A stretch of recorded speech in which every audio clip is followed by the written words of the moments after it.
Assalamualaikum warahmatullahi wabarakatuh. My name is Annisa Watoniah with registration number A1M2 from class A. And today I will talk about the origin of language. The study of language, including the origin of language or glottogony, has long been carried out by scientists such as sociologists, psychologists, anthropologists, philosophers, and even theologians. However, because the focus of attention of the scientists is different, it is impossible to obtain sufficient knowledge of the origin of the language.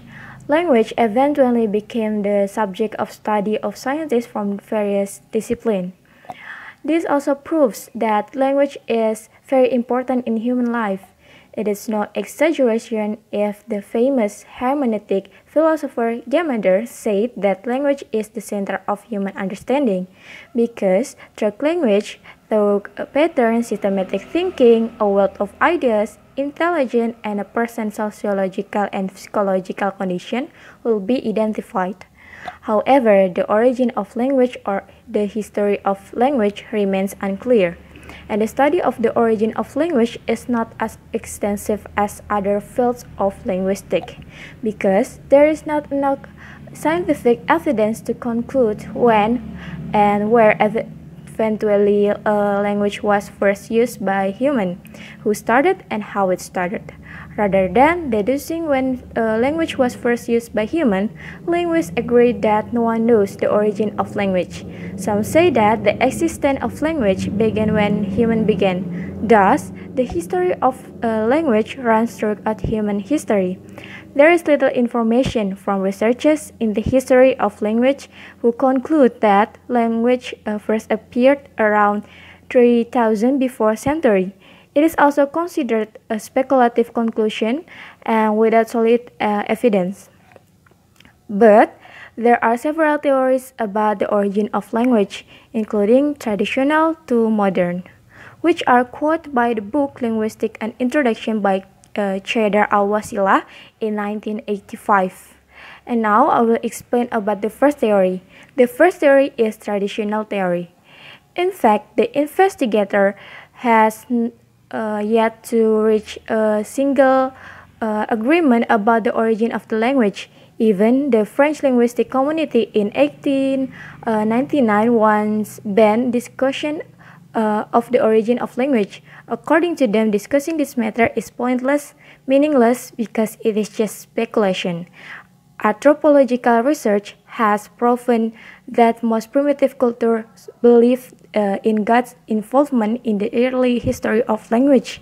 These theories become known as divine origins, or the theory based on divinity or belief.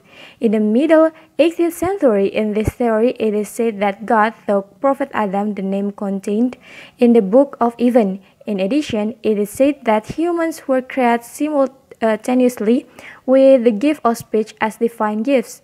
In heaven, God had a dialogue with the prophet Adam in Hebrew.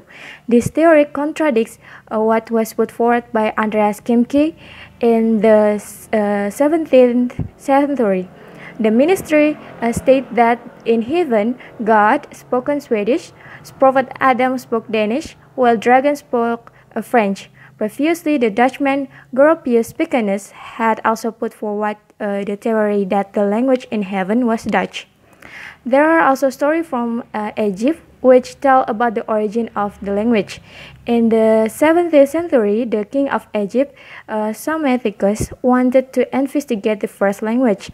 According to the king, if the baby is allowed to grow and speak the original language, for examination, two babies were taken from an ordinary family and handed over the shepherd for care. The shepherd was forbidden from speaking a word.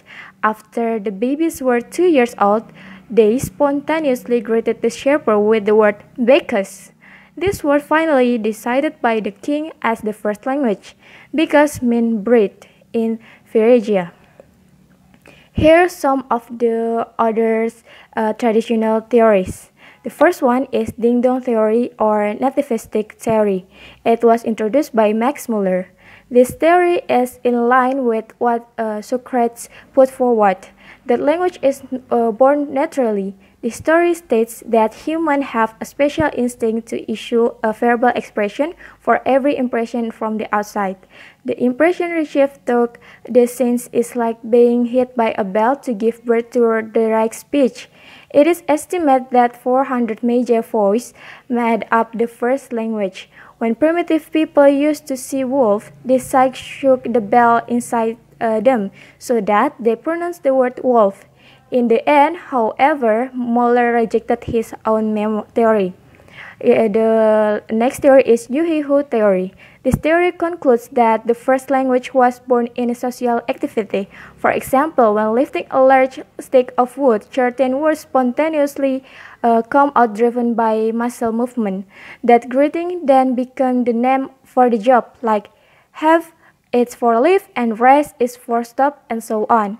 The next theory is Bowo theory, also called onomatopoeic or echoic theory. According to this theory, the first word is an imitation of natural sounds such as the singing of waves, birds, rivers, and the sound of thunder, and so on. This is opposed by Max Muller, who stated that this theory only applies to crowing of chickens and the sound of ducks, even though language activity mostly occurs outside the cattle sheds.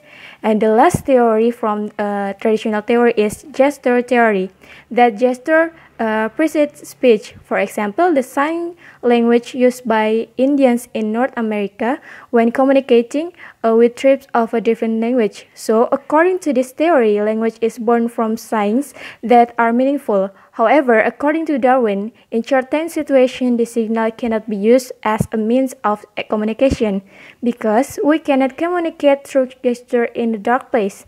At certain time, spoken signals are still needed as a means of communication. Then developed spoken language as a means of communication. I think that's all for me. Thank you. Wassalamualaikum warahmatullahi wabarakatuh.